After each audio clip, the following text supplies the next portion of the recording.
There is a moment in every life when the fire begins. It doesn't come with fanfare. It doesn't ask for permission. It arrives like a storm behind your eyes. A voice louder than fear. A feeling deeper than logic. It whispers something simple, but undeniable. You were made for more. More than surviving. More than fitting in. More than going through the motions of a life you never truly chose. This is the spark, and it's sacred. But sparks are worthless if you don't feed them.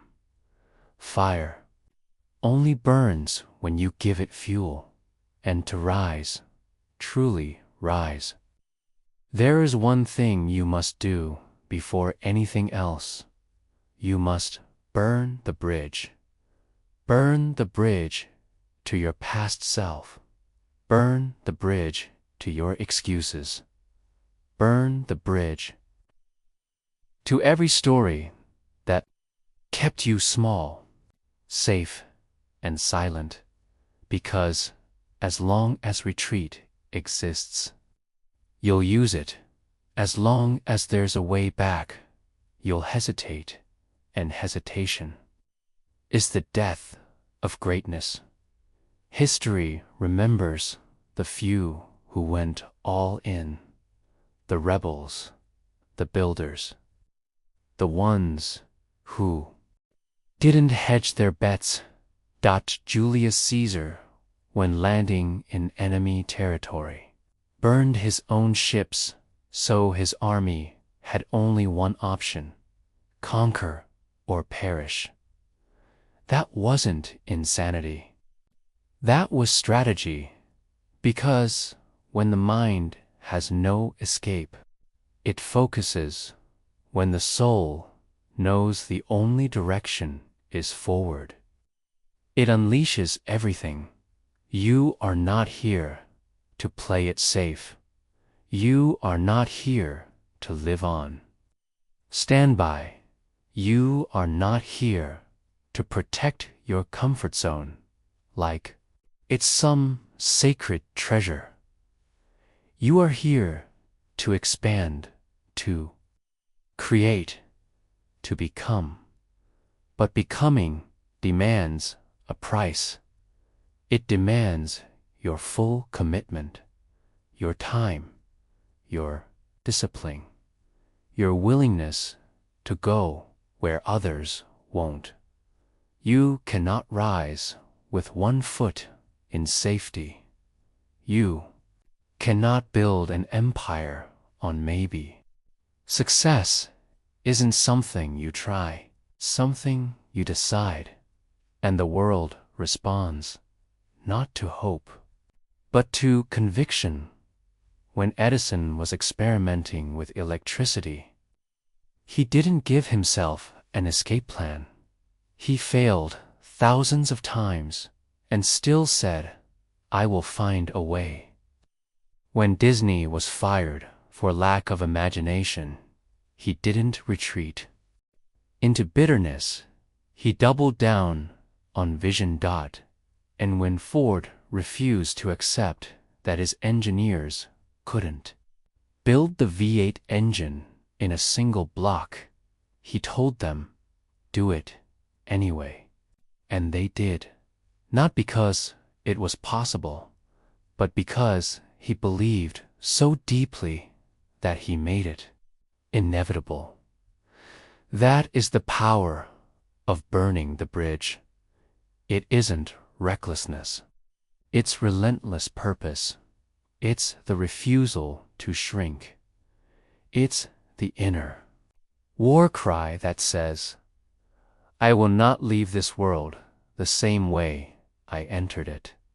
But belief alone is not enough. You must align your habits with your hunger. You must train your mind like a warrior sharpens his blade, because your mindset is your battlefield, And every day you are at war with distraction, with doubt, with delay. You will be tempted to go back to old patterns, old people, old limits, but forward is forged by those who say, I'm not who I used to be. I've burned that version of me to the ground. You don't rise because it's easy. You rise because you refuse to fall back. This is the mindset of the unstoppable. They don't need conditions to be perfect.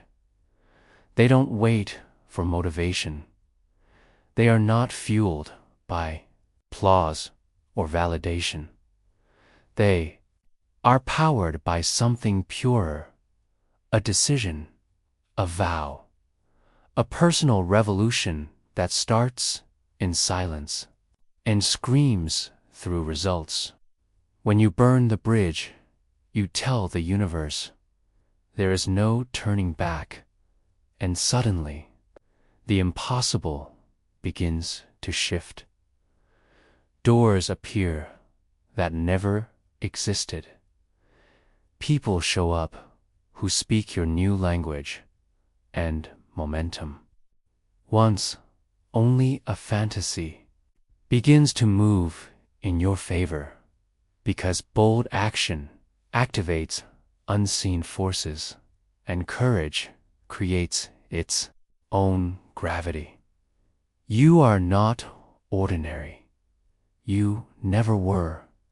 You've just been told to dim your light, to wait your turn, to settle for the script handed to you by people too scared to write their own. But those days are done. Let the fire rise. Let the bridge burn.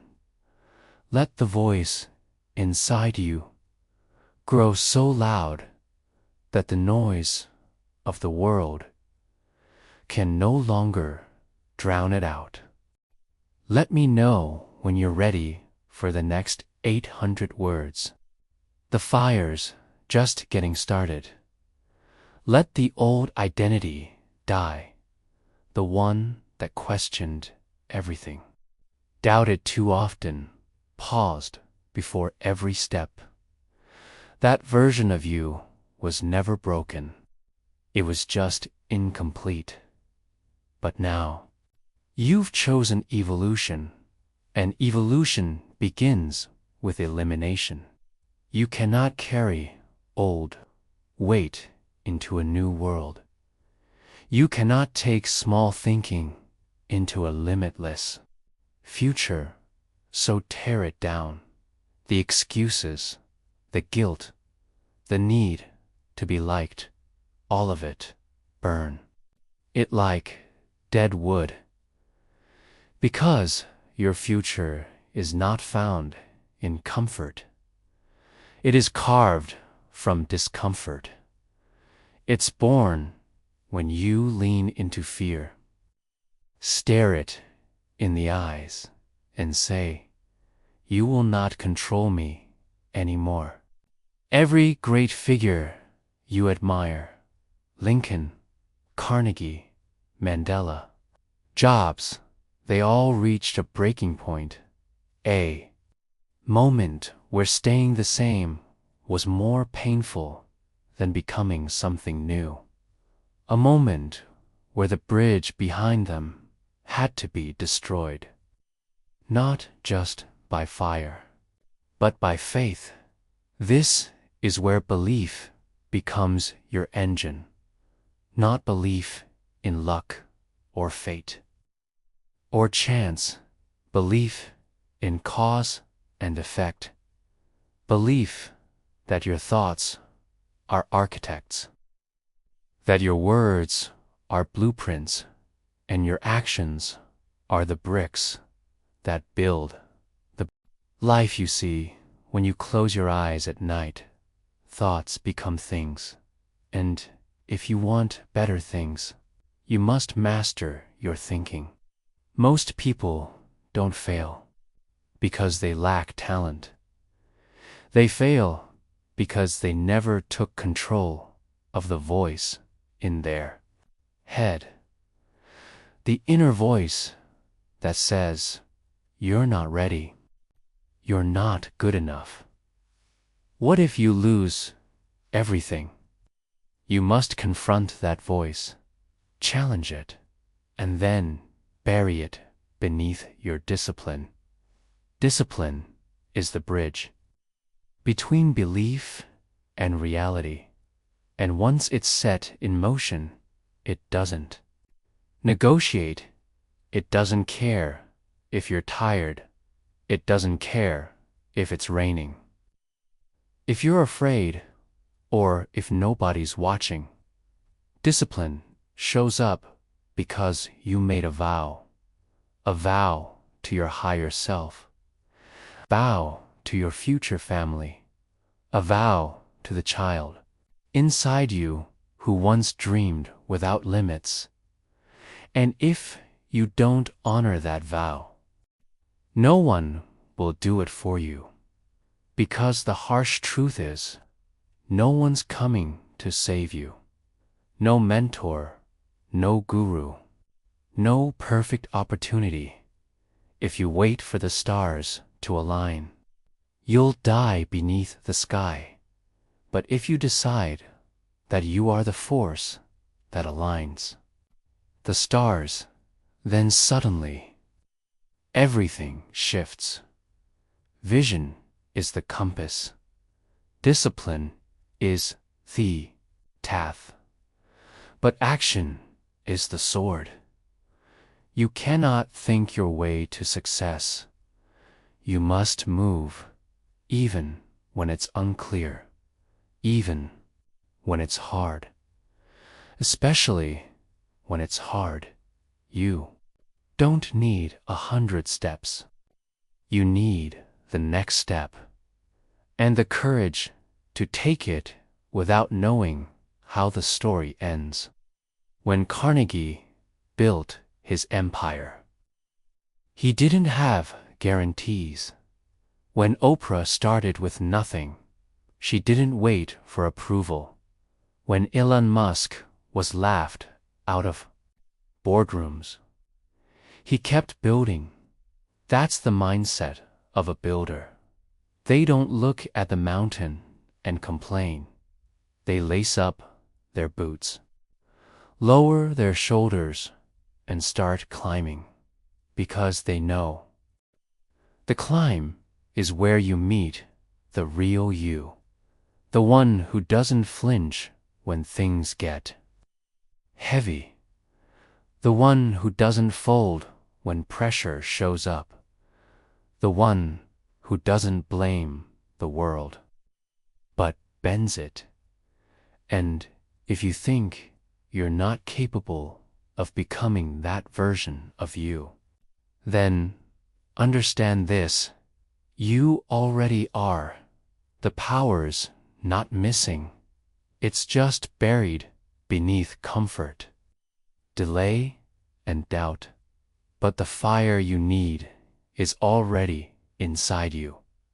It's been waiting patiently for you to stop asking for permission and start acting like the storm you are. Burn the bridge, not just to your past, but to every version of you that's settled. The version that overthought, the version that needed guarantees, the version that was too scared to offend or fail. Let them go. Let them burn, because the real you is rising now, and once you rise, the world will feel it.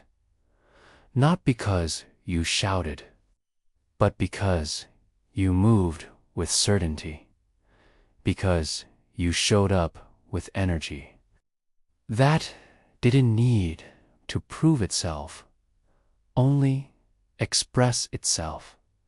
That's what unstoppable looks like.